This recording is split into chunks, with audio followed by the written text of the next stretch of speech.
Annyeonghaseyo Yorobun. For today's video ay mamamasyal nga tayo sa Andong Tower Restaurant and Cafe. So gumamit lang kami ng Google Map kung paano pumunta dito at anong bus number ang sasakyan papunta nga dito sa Andong Tower. At ito na nga at nakarating na kami dito at ang kanilang parking lot ay napakaluwang. Magkatabi nga pala ang Confucian Land at ang Andong Tower.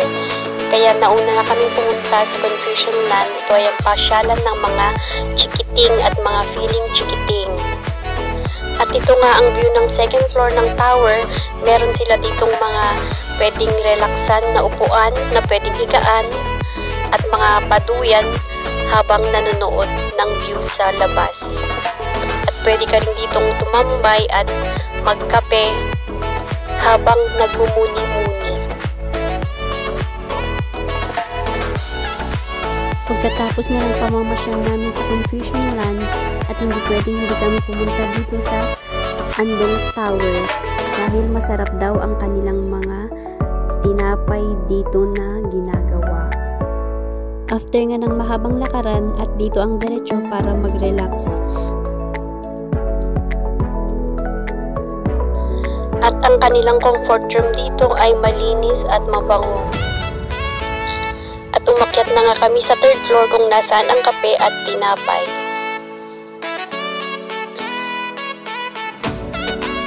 At ito nga ang kanilang mga iba't ibang klase ng tinapay. At sobrang nakakatakam at excited na akong tikman ang mga flavor ng mga tinapay na ito.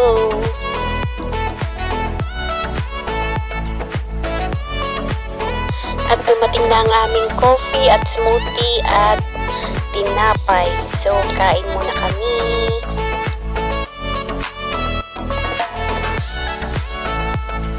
Pagkatapos nga namin kumain ay umakyat kami sa rooftop para tignan ang view doon.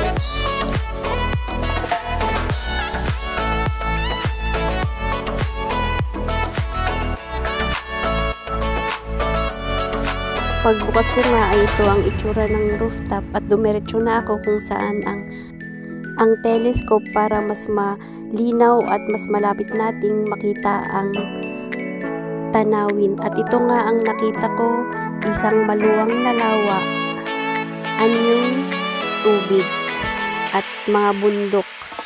At talagang nakaka-refresh at nakaka-relax dito sa taas dahil sa mga tanawin na iyong nakikita. Kaya sulit ang pamamasyal. At hanggang dito na lang. Salamat sa panonood. God bless. Bye-bye.